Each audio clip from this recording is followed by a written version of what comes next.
Thank you very much, and my apologies for the connection issue. My name is Emilia Ziomko, and I'm the current chair of the Jan Pavel II Parent Council.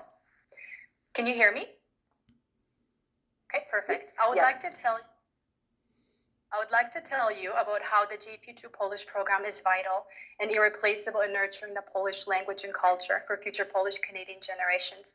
But you have heard all of this before. You have seen how important it is to our Polish community. That is why today I would like to bring to your attention 3 points that I believe have not been fully presented in the closure document. Firstly, budget.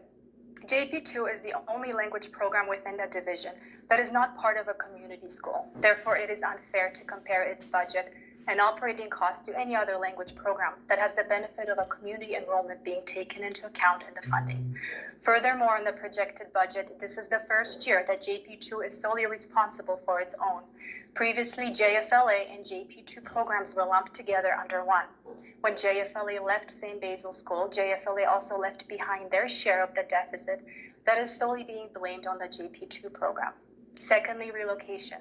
The closure document refers to the fact that when the relocation of the program was first proposed 2 years ago, majority of the parents opposed it, and you must understand why. This location is in the middle of the Polish community hub, with the Polish church walking distance away, Polish stores close by, and most importantly, big enough to house the junior high and the elementary programs together. However, a lot more is at stake this time around. This time around, we could potentially lose the program that has been successfully educating Polish Canadians in Edmonton for close to 40 years. JFLA was offered the option of relocation a year after the initial proposal, even though a lot of their parents opposed it as well. Why is JP2 program not receiving the same option? We are open to working with ECSD planning to find an alternative solution. During the relocation, we were fighting for a central location, not the building itself.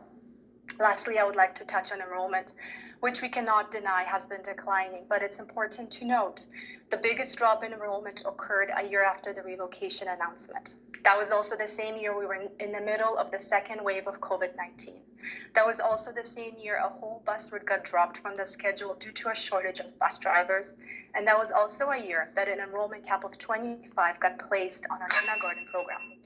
I would also like to point out decreasing enrollment in ECSD has been a trend across the division. In 2019, there were 9 schools within ECSD with an enrollment of less than 200. In 2020, there were 13. Which brings me to wonder, why are none of the 13 schools with a student population of less than ours being questioned nor targeted in the same manner? So I stand here before you asking on behalf of the parents of JP2 Polish program to please vote no to the proposed St. Basil closure, because this proposal not only is about closing a school, this proposal aims at eliminating a successful one-of-a-kind program. Thank you. Thank you very much, Mrs. Ziomko. Trustees, do any of you have questions of clarification for Mrs. Ziomko? And I do see Trustee Ingle in queue. Go ahead, please. Thank you very much, Madam Chair. I've heard a number of times about a kindergarten cap of 25, and I'm just not sure I fully understand that, and I really want to. So 26 kids wanted to come, but it was capped at 25. Like, I'm not sure I understand when the cap was imposed, how it was imposed, et cetera, et cetera. Were children turned away? Am I free to answer that question? Well, you know, unless our administration would like. So, Mrs. Ziomko, I think this is one of the frequently asked questions, and our understanding is that the kindergarten class was never capped.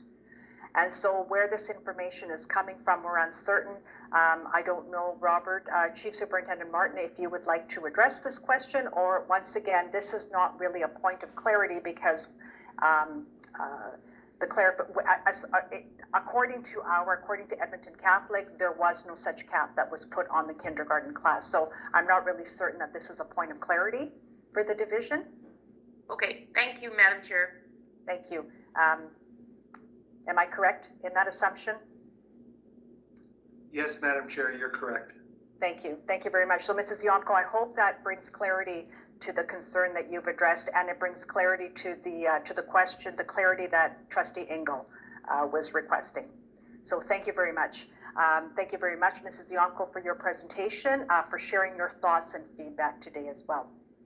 And so at this time, I would like to invite our fourth speaker, Mr. Shumlis, to turn your camera and begin your presentation to the board.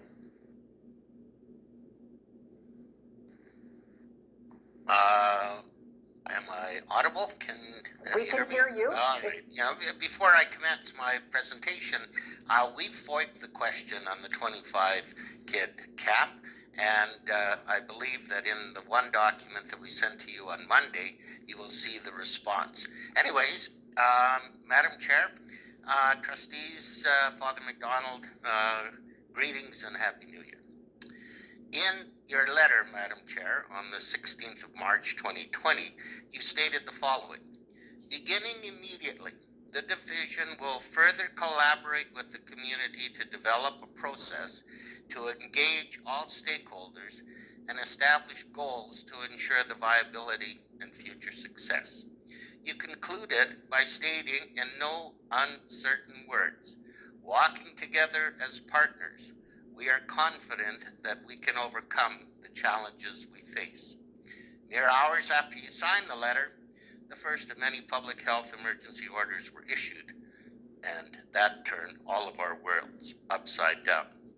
Our community sincerely wishes to walk together as partners. We are anxiously awaiting for your administration to step forward so that we can actually begin.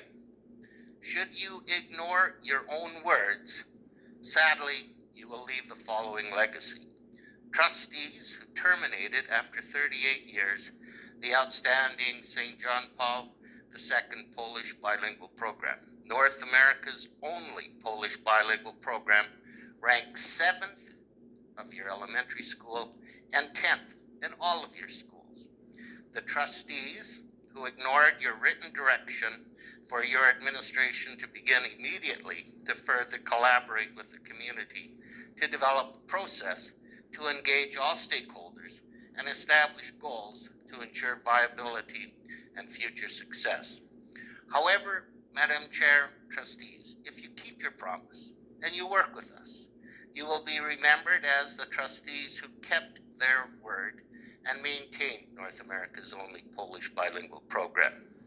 The trustees who kept their word and who embrace the global reality of our world today and tomorrow by supporting the linguistic and cultural tools that our next generation requires.